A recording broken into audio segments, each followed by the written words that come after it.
हरे कृष्णा। मैं पवित्र हरिदास नो गीता में संडे क्लास में आप सभी का स्वागत करता हूं। तो पिछली क्लास में हमने इंट्रोडक्शन भूमिका में से पेज नंबर 5 तक कवर किया था। तो आज हम पेज नंबर 6 से लेके पेज नंबर 20 तक कवर करने का प्रयास करेंगे। और आपकी सभी की जानकारी के लिए जो नए हैं, हम यहाँ पर भगवत गीता यथारूप, Bhagavad Gita as it is से रेफर करेंगे अपनी सारी क्लासेस में। और ये इस्कॉन के संस्थापक आचार्य his divine grace AC Bhaktivedanta Swami Prabhupada ji के द्वारा इस पर कमेंट्री दी गई है। तो आइए हम प्रारंभ करते हैं। इस क्लास में हमने 3S में अपने कंटेंट को ऑर्गेनाइज किया है। तो पहला पॉइंट है स्पिरिट ऑफ भगवत गीता, और दूसरा पॉइंट है 5 सब्जेक्ट्स ऑफ भगवत गीता, और तीसरा पॉइंट है सिम्पटम ऑफ सोल कॉन्शियसनेस। तो आइए हम शुरू करते हैं अपने पहले पॉइंट से, स्पिरिट ऑफ भगवत गीता। तो भगवत गीता कोई साधारण किताब नहीं है। हम सभी जानते हैं कि भगवत गीता साक्षात भगवान श्री कृष्ण की वाणी है, और इसे भगवान श्री कृष्ण ने अपने परम मित्र और भक्त अर्जुन को सुनाया। तो भगवत गीता को अगर हम समझना चाहते हैं तो हम भगवत गीता को अपने प्रयास से या अपनी भौतिक बुद्धि से या अपनी स्कॉलरशिप से भगवत गीता को हम नहीं समझ सकते। भगवत गीता को समझने के लिए हमको सबसे पहले ये स्वीकार करना पड़ेगा कि भगवान श्री कृष्ण परम भगवान हैं और परम अथॉरिटी हैं, और उनसे ऊपर कोई नहीं है, और हम उनके विनीत दास हैं और उन पर शरणागत हैं। अर्जुन भी जब भगवान श्री कृष्ण से भगवत गीता समझना चाहते थे तो पहले अध्याय में वो भगवान से वाद विवाद कर रहे थे, तो फिर वो उनकी जटिलता, उनकी कन्फ्यूजन दूर नहीं हुई। लेकिन जब उन्होंने भगवान श्री कृष्ण को गुरु के रूप में स्वीकार किया, उनको पूरा आदर दिया कि आप मुझे अब समझाइए, मैं अपने जीवन के कर्तव्यों के बारे में कंफ्यूज्ड हूँ, विमोहित हूँ, तो कृपया करके आप मुझे समझाइए, और वो उनके शरण में गए, तभी भगवत गीता का ये दिव्य ज्ञान उनको समझ में आना प्रारंभ हुआ। तो भगवत गीता को समझने के लिए सबसे इम्पोर्टेंट है कि हम एक स्पिरिट ऑफ डिवोशन, भक्ति की भावना से भगवत गीता को हम अप्रोच करें। भक्ति की भावना का अर्थ क्या होता है? भक्ति की भावना का अर्थ होता है कि मैं अक्षम हूँ, मैं अपनी समस्याओं को अपने प्रयासों से नहीं सुलझा सकता, मेरी जितनी भी बुद्धि है वो सब सीमित है, तो मुझे भगवान की गाइडेंस और भगवान का मार्गदर्शन या किसी सुपीरियर की मार्गदर्शन चाहिए, जो मुझे सही शिक्षा प्रदान कर सके। तो एक spirit of submission, spirit of devotion, कि हाँ, मुझे किसी की निर्देश की जरूरत है। जब इस भावना में हम भगवत गीता को अप्रोच करते हैं कि मैं सब कुछ नहीं जानता और मैं सीखना चाहता हूँ, और कृपया करके मुझे समझाइए, मुझे बताइए कि मैं कैसे अपने जीवन की समस्याओं से बाहर निकल सकता हूँ। तो जब इस भावना से हम अप्रोच करते हैं तो ये बिल्कुल सही भावना है भगवत गीता को अप्रोच करने के लिए। दूसरा पॉइंट है आज की हमारी क्लास का 5 सब्जेक्ट्स ऑफ भगवत गीता। तो भगवत गीता में 18 अध्याय हैं, 700 श्लोक हैं, और भगवान श्री कृष्ण ने भगवत गीता में 5 विषयों पर शिक्षा दी है। ये 5 विषय क्या क्या हैं? जीव, ईश्वर, प्रकृति, काल, कर्म। जीव का अर्थ क्या है? जीव का अर्थ है जो जीवात्मा। जितने भी जीव जंतु हम देखते हैं, सभी जितने भी प्राणी मात्र हैं वो सभी जो हैं आत्मा है और उन्होंने शरीर धारण किया हुआ है। तो ये जीव हैं। जीव भगवान का अंश है। तो जीव समझने के लिए पहले ईश्वर समझना जरूरी है। तो ईश्वर क्या है? ईश्वर का अर्थ होता है नियंता, कंट्रोलर। तो जो सुप्रीम कंट्रोलर हैं वो भगवान श्री कृष्ण हैं। और इन सभी 5 सब्जेक्ट्स जो हैं, जीव, ईश्वर, प्रकृति, काल, कर्म, इन सब में भी भगवान कृष्ण ही सर्वोत्तम है। और इन सब की उत्पत्ति भगवान श्री कृष्ण से ही हुई है। ये सभी भगवान श्री कृष्ण की शक्तियां हैं, जीव, प्रकृति, काल और कर्म। तो ईश्वर तत्व सर्वोत्तम है और भगवान श्री कृष्ण परम ईश्वर हैं और परम कंट्रोलर हैं और वो सभी के क्रिएटर हैं। उनके द्वारा ही हर चीज की सृष्टि हुई है। और सबसे इम्पोर्टेंट पॉइंट है कि वो सुप्रीम एंजॉयर हैं। सभी चीजें उनके आनंद के लिए हैं। तो ये है ईश्वर तत्व। जीव क्या है? जीव भगवान श्री कृष्ण का अंश है और वो भगवान श्री कृष्ण से ही क्वालिटेटिवली एक है। यानी कि जो जो गुण भगवान श्री कृष्ण में है, परम भगवान में है, ऑलमोस्ट सारे गुण जीव में होते हैं। लेकिन भगवान श्री कृष्ण में उन गुणों की मात्रा असीमित होती है और जीव में वो बहुत ही छोटी क्वांटिटी में, छोटी मात्रा में होते हैं। तो क्वालिटेटिवली भगवान श्री कृष्ण और जीव में समानता है, लेकिन मात्रा या क्वांटिटी की दृष्टि से भगवान बहुत महान है और जीव बहुत छोटा है। जैसे कि सागर और सागर की बूंद। सागर भी पानी है जिसमें नमक होता है, नमकीन पानी। और अगर हम सागर की एक बूंद लें, वो भी नमकीन होती है। लेकिन सागर में असीमित पानी है और बूंद बहुत ही कम है। और दूसरा उदाहरण हम ले सकते हैं, जैसे सोना, सोने की खान और सोने की एक छोटी सी अंगूठी। तो सोने की खान में असीमित सोना है और सोने की अंगूठी भी सोने की है। तो दोनों में जो तत्व है वो सोना है। तो क्वालिटी उनकी सेम है, लेकिन क्वांटिटी में फर्क है। सोने की अंगूठी में बहुत थोड़ा सोना होता है, लेकिन सोने की खान में बहुत सारा सोना होता है। तो ऐसी भगवान श्री कृष्ण के गुणों की कोई मात्रा में कोई सीमा नहीं है, बहुत ही असीमित मात्रा में गुण है भगवान में। लेकिन जीव में वही गुण बहुत ही कम मात्रा में है। तो जैसे कि भगवान श्री कृष्ण परम नियंता है, पूरे ब्रह्मांड की सृष्टि भगवान से हुई है। तो वैसे ही जीव में भी भगवान श्री कृष्ण सुप्रीम कंट्रोलर है, पर जीव जो है माइन्यूट कंट्रोलर है।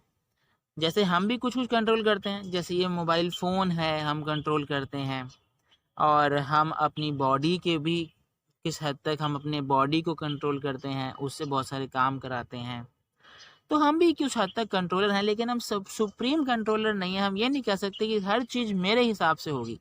लेकिन भगवान श्री कृष्ण सुप्रीम कंट्रोलर है और भगवान श्री कृष्ण जो है सुप्रीम क्रिएटर है। जैसे ब्रह्मांड है, इतना बड़े बड़े प्लैनेट्स हैं, सन, मून, अर्थ, पृथ्वी, इतना सारा जो ब्रह्मांड है भगवान श्री कृष्ण के द्वारा बनाया गया है। लेकिन जीव जो है उसने भी छोटी छोटी चीज़ें बनाई हैं। जैसे हम सभी ने ये लैपटॉप बनाया, या हमने एक एरोप्लेन का निर्माण किया जो हवा में उड़ सकता है। भगवान श्री कृष्ण ने तो बड़े बड़े प्लैनेट्स को हवा में उड़ा रखा है। जैसे ये धरती उड़ रही है, इसकी भी बहुत ज़्यादा तेज़ी से ये सूर्य के आसपास घूमती है, सूर्य के चारों ओर घूमती है। लेकिन जो भगवान कृष्ण, जो जीव ने क्या बनाया, जीव ने छोटी सैटेलाइट बनाई है जो धरती के आसपास घूमती है। तो जीव भी कुछ बनाता है, उसके अंदर भी क्रिएशन की क्वालिटी है, लेकिन वो इतना बहुत बड़ा प्लैनेट नहीं बना सकता। तो ये उसकी मात्रा में डिफरेंस है, लेकिन जीव जो है क्वालिटी से भगवान से समान है। तो ये बहुत महत्वपूर्ण है। वैसे ही जीव चेतन है, जीव में चेतना है।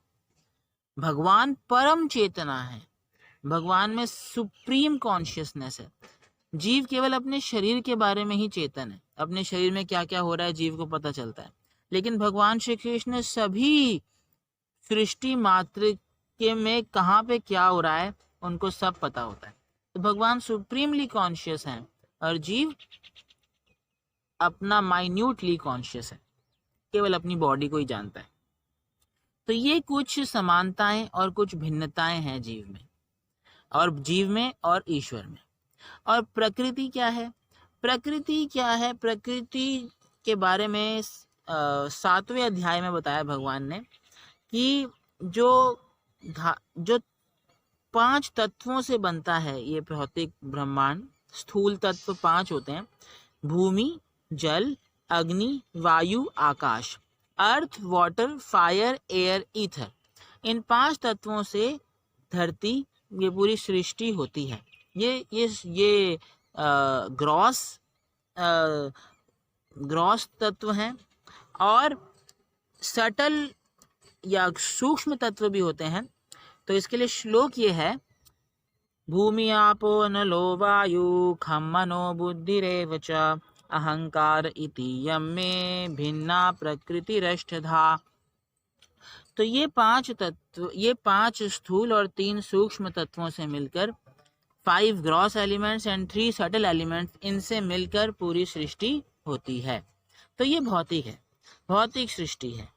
और ये भौतिक प्रकृति के 8 एलिमेंट्स हैं। इनमें और भी एलिमेंट्स होते हैं, लेकिन अभी हम मुख्यतः 8 एलिमेंट्स पे चर्चा करेंगे।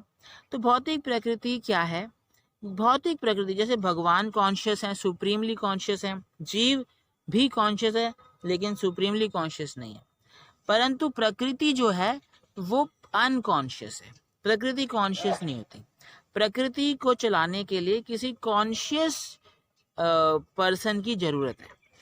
जैसे कि ये पूरी प्रकृति चलायमान है, सूर्य सही समय से उगता है और फिर सही समय से वो अस्त हो जाता है, धरती सूर्य के आसपास परिक्रमा कर रही है और कभी ये सिस्टम फेल नहीं होता। तो इसके पीछे एक व्यक्ति है, वो है भगवान श्री कृष्ण। बिना किसी व्यक्ति के कोई सिस्टम ऑटोमेटिकली पूरा ढंग से नहीं चल सकता, एक व्यक्ति की इंटरफेरेंस चाहिए। जैसे हम देखते हैं, अगर कोई छोटा बच्चा देखेगा, देखो गाड़ी चल रही है और उसको पता नहीं है, देखता है दूर से गाड़ी अपने आप चल रही है, पर उसको ये नहीं पता कि गाड़ी अपने आप नहीं चल रही, गाड़ी में इंजीनियरिंग की गई है और उसमें एक ड्राइवर बैठ के उसको चला रहा है। तो आप सोच सकते हैं, देखिए प्रभु जी, अभी तो आजकल आर्टिफिशियल इंटेलिजेंस का ज़माना आ गया है, ऑटो पायलट्स आ गए हैं, हर चीज़ें ऑटोमेटिक हैं, है ना। लेकिन आप देखिए, प्रोग्रामिंग भी किसी इंसान ने की है पीछे। तो हम देखें कि हमेशा प्रकृति, ये सिद्धांत है, मयाध्यक्षेन प्रकृति सूयते सचराचरम।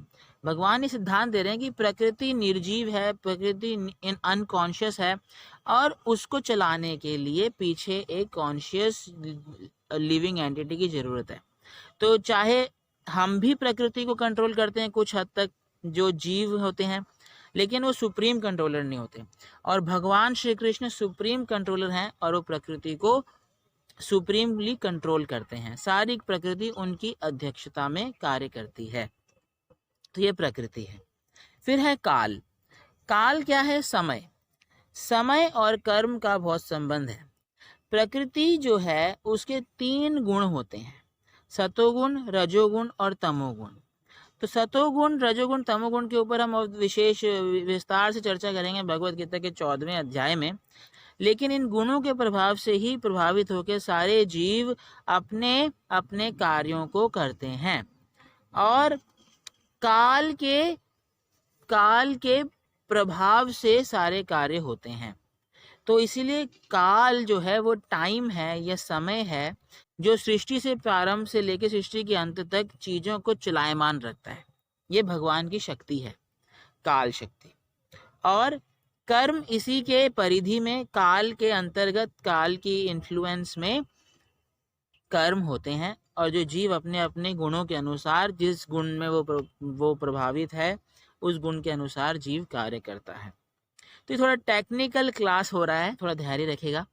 तो हमने डिस्कस कर लिया क्या क्या, जीव, ईश्वर, प्रकृति, काल, कर्म, ये 5 सब्जेक्ट्स हैं जिनमें भगवत गीता में जिनमें चर्चा हुई है। हम प्रयास कर रहे हैं आपको इसको याद रखवाने के लिए, एक छोटा सा एक्रोनिम दे रहे हैं।